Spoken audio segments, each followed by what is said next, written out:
Kelele za aina hii zimeanza kuzoeleka nchini, wengi wakiziona kama kelele tu za wafanyikazi 10,000 ambao wameghadhabishwa na mapato yao.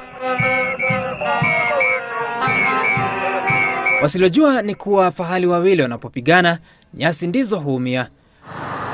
Hapa nyasi wakiwa na wanafunzi ambao licha ya mipango kabambe waliopanga walipojiunga na vyuo vikuu sasa wamesalia bila jawabu, kwani hawana vyeti vya kufanya kazi yoyote na hawana wahadhiri wa kuelekeza kielimu. Mwaka uliopita wahadhiri walikuwa mgomoni kwa jumla ya siku 109, wakianza Januari hadi Machi, tena Julai kwa majuma mawili na baadaye Novemba hadi Desemba. Migomo yote hii ilifanyika wakati wanafunzi walikuwa shuleni wakiendelea na mihula yao.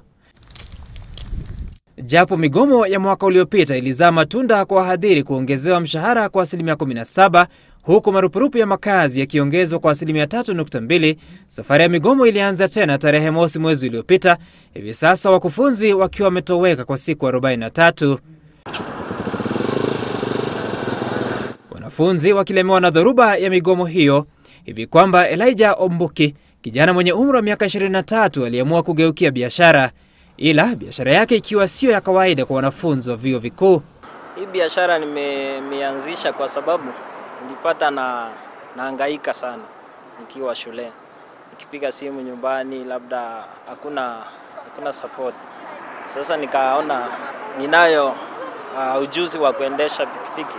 Ombuki ni mwanafunzi wa mwaka 4 katika chuo cha Nairobi akisomea elimu ya kilimo. Ni yatima na mwana wa 6 akiwa ndiye tu amefika kiwango cha elimu ya juu. Alinunua pikipiki yake Septemba mwaka uliopita kwa gharama ya shilingi 30,000 akiitumia kutafuta mapato wakati wa migomo. Anapata faida ya angalau shilingi 800 kila siku, lakini kiburi na kejeli zinamwandama. Na najaribu kuwaeleza kuna strike, ndio maana tuko nje, hatuwezi kaa shule. Hawezi amini. Kwa hivyo wanasema mimi ni mkora. Katika chuo kikuu cha Moi Eldoret, Moses Maina, mwanafunzi wa mwaka 4 somo la biashara, anakadiria hasara za kielimu na biashara. Our employers are the students. Our education is not moving on. We are consuming more time in campus, taking 6 years in an institution of higher learning. Maina na Ombuki ni kama wanafunzi wengi ambao kutokana na migomo walilazimika kutafuta biashara na miradi kutumia muda wao na kupata ujuzi wa maisha.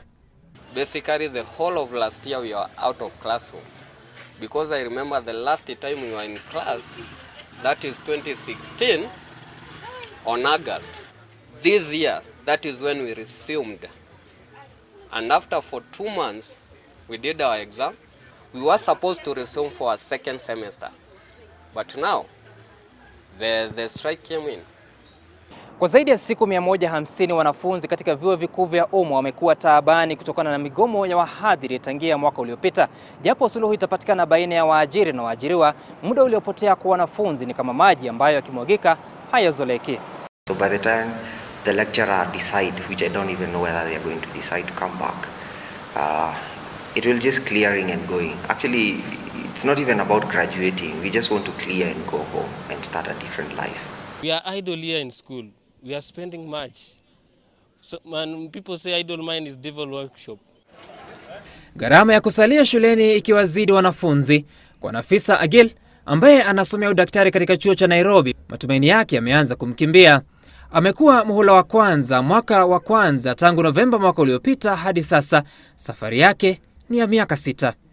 I had already targeted to finish school within 6 years, to go for my internship on the 7th year, but then this won't be possible because I'll have to delay in school. Wanafunzi watamatishi sasa wakiwa wamechoka, ombi lao wakufunzi warejee nao waondoke shuleni. We are already too old for university education because we feel we should have graduated way long time ago.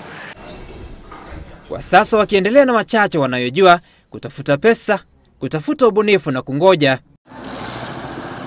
Sam Gituko, Citizen, Nipashe.